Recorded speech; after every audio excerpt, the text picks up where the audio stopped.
Spyro Reignited Trilogy is my favorite game, possibly of all time.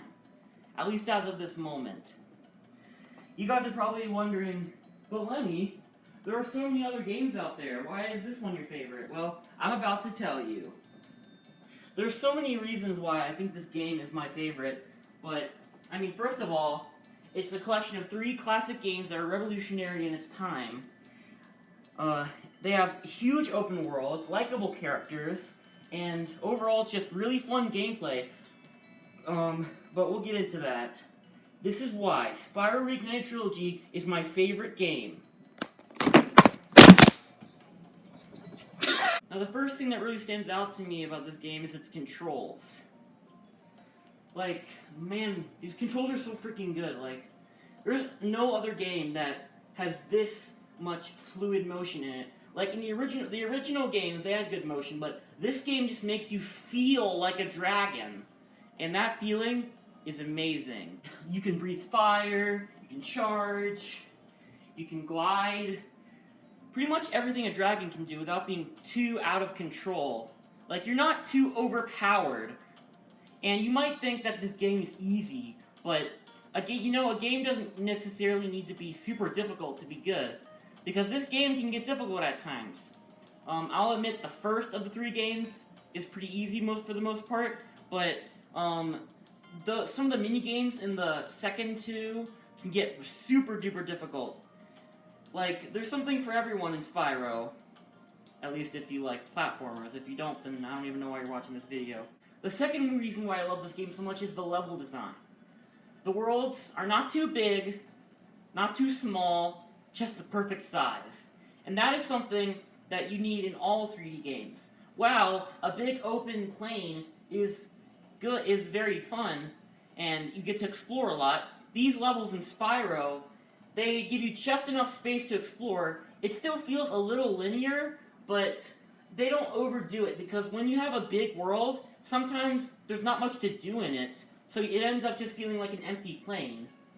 That isn't necessarily a bad thing all the time, but you want your world to be filled with stuff to do. And that can be really difficult, because the bigger the world is, the more stuff you have to cram into it. But then again, if there's too much stuff crammed into it, it just feels like a mess. While those first 2 things are great, what really makes a memorable game is memorable levels. And Spyro does not come empty-handed. Pretty much every single level in Spyro has something going for it.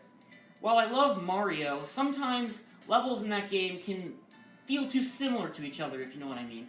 Specifically in 2D Mario. After a while, they just keep repeating the same level themes over and over the years. But Spyro, while they do have grass worlds and desert worlds, snow worlds, they all have something unique about each level. Take a world like Peacekeepers, for example. Just a typical desert world with, you know, Western stuff, and nope. It's a military-themed world with dragons that have weapons, and each world has a theme. We're specifically talking about the first game here. You get to feel the world building when you get to meet all these dragons with different occupations. It makes you feel like each world has people living in it, has things living in it with different jobs and different... I know that's not really required for a game, but it just makes the world that the game takes place in so much more immersive. Speaking of dragons, they are great. Something that definitely was improved over the original game. Now, every dragon has something new to them. In the original, most of the dragons just looked kind of the same, and I know it's because of the limited technology they had back then. The only thing that I feel like was a missed opportunity about this game was the bosses. Now, bosses are some of my favorite things to be in games. They make the games how they are, but bosses in Spyro 1, at least, just kind of stupid. Like, as you can see here, you just walk up to them, flame them, then they run away, and then you do that, like, 2 more times. Just a missed opportunity, but the games after this fix it. Now, this is just the introduction. I hope to make a series out of this, because there's so much to analyze about why this is my favorite game. But this is just the introduction to all that. We're specifically talking about Spyro 1, because I could say tons of stuff about this game. That's just a few reasons why. If you like the video, press like. You can't press dislike anymore, even if you just like the video. Yeah. If If you want to see more stuff from me, hit the subscribe, hit the bell, you know, yada yada. So yeah, that is a few reasons why Spyro Reignited Trilogy is my favorite game. Goodbye.